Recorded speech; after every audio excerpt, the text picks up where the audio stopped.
welcome to the Nita Black Show. This is your host, Nita Black.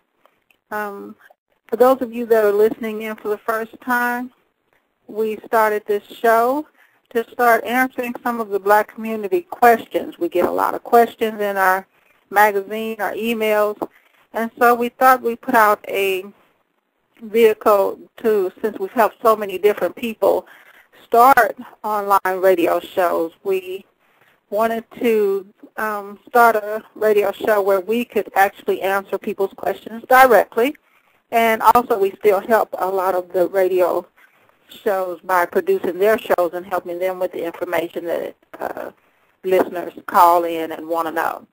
And we're going to go ahead and get right down to it. On this week's show, which is our Panther Week 48, and basically we go through all 52 weeks, all throughout the year. We're constantly addressing crises in the Black community.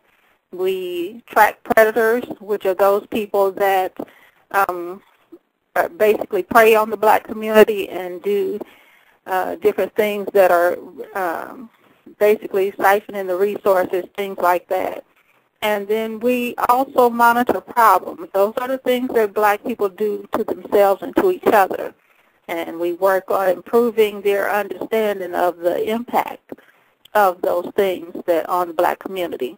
And most importantly, we spend most of our time developing solutions.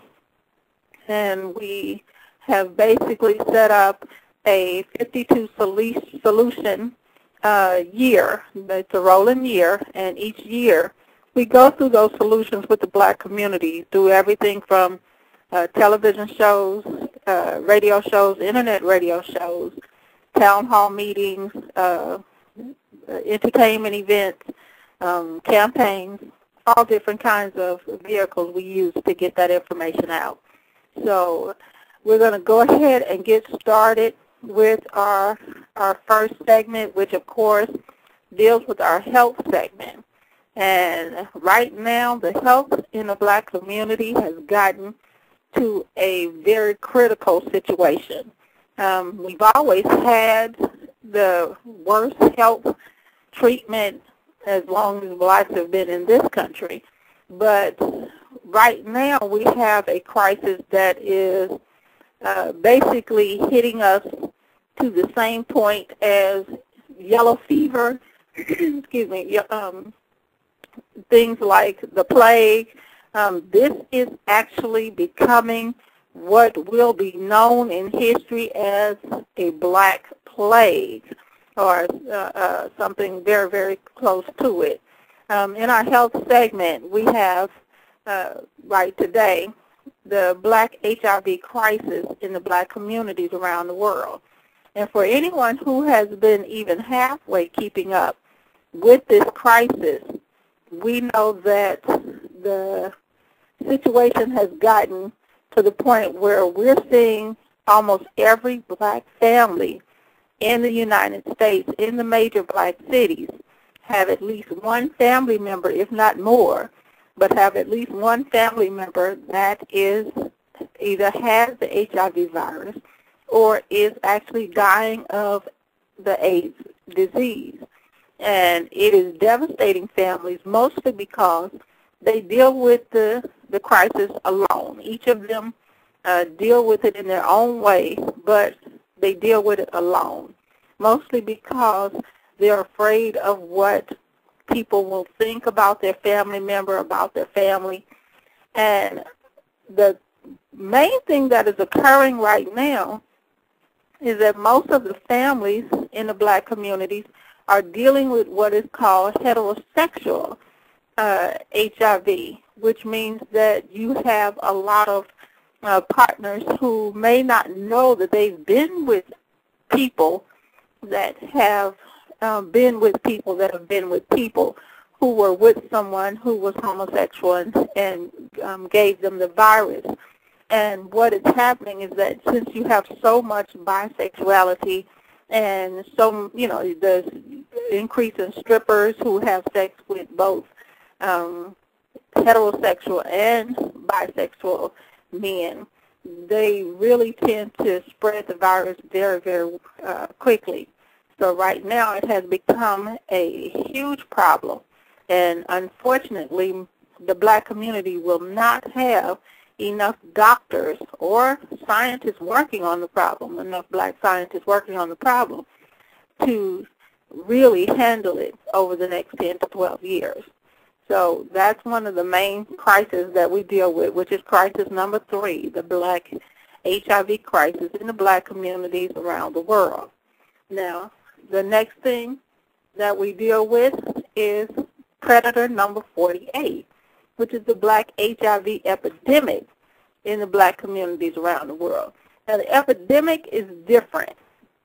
When you talk about a crisis, you're talking about the number of people who have the disease, have the HIV virus, and the number of people that are dying of AIDS itself.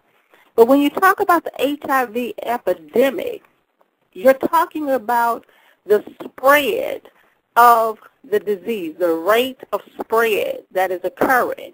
And the epidemic is based on the amount of people who are promoting things in the black community that they know contributes to the spread of the virus. Everything from the entertainment industry, which promotes multiple sex with multiple partners, most of the time unprotected, things like drinking, drug abuse, things like homosexuality. You know, you can't watch a 1-hour show anymore on television without shows and commercials, you know, promoting that, you know, the homosexual situation. So you have now children who are sitting up watching 14 hours of television shows, and their brain is being programmed to think that this is normal behavior. So they're going out and they're experimenting and doing different things, thinking it's okay, and they are clearly paying the price because it is spreading among black young people at an enormous rate.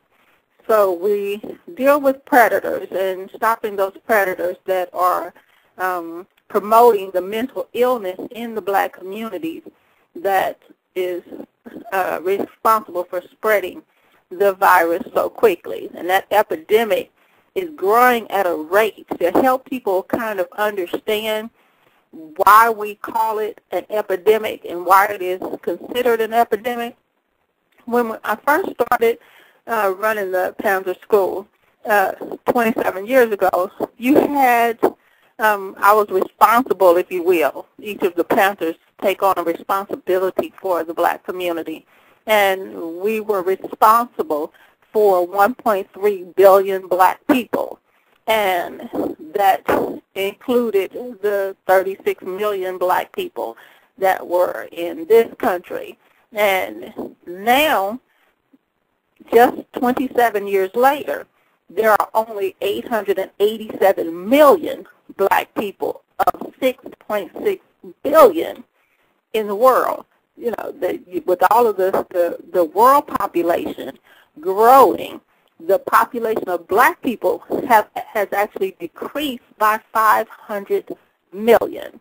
And that is a direct result of this virus. This virus has killed adults at a rate worse than anything other than the slave trade.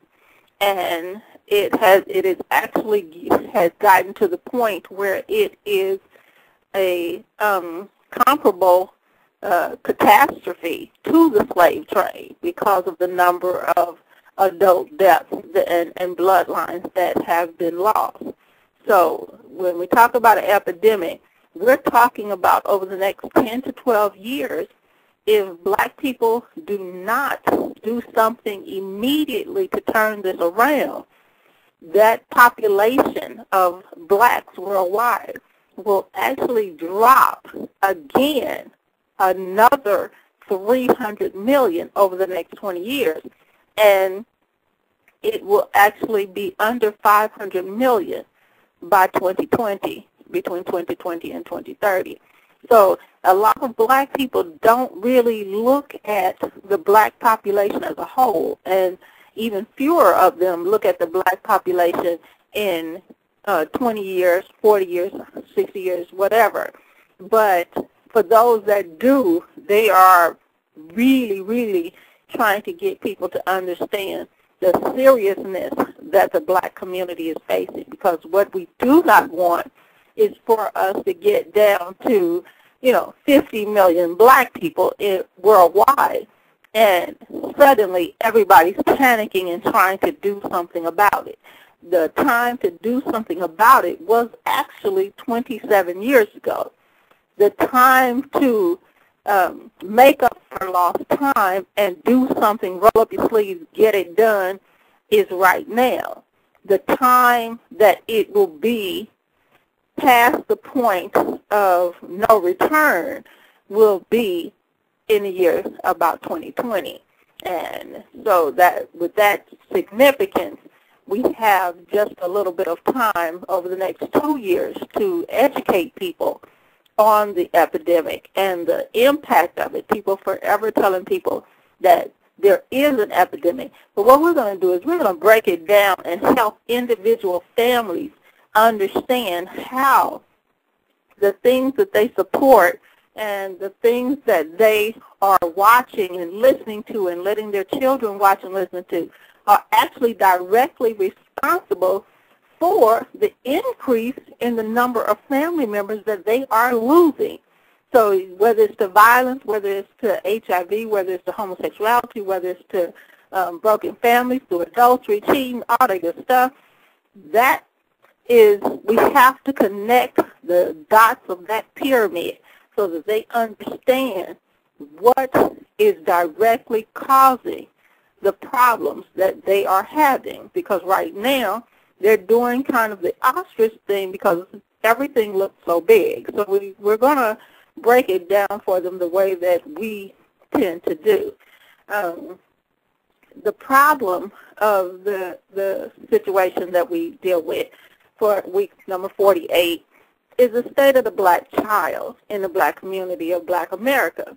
Now, most black children around the world are the precious cargo, if you will, of those black communities. They are, most black people in different cultures around the world are very aware of the future that their children represent.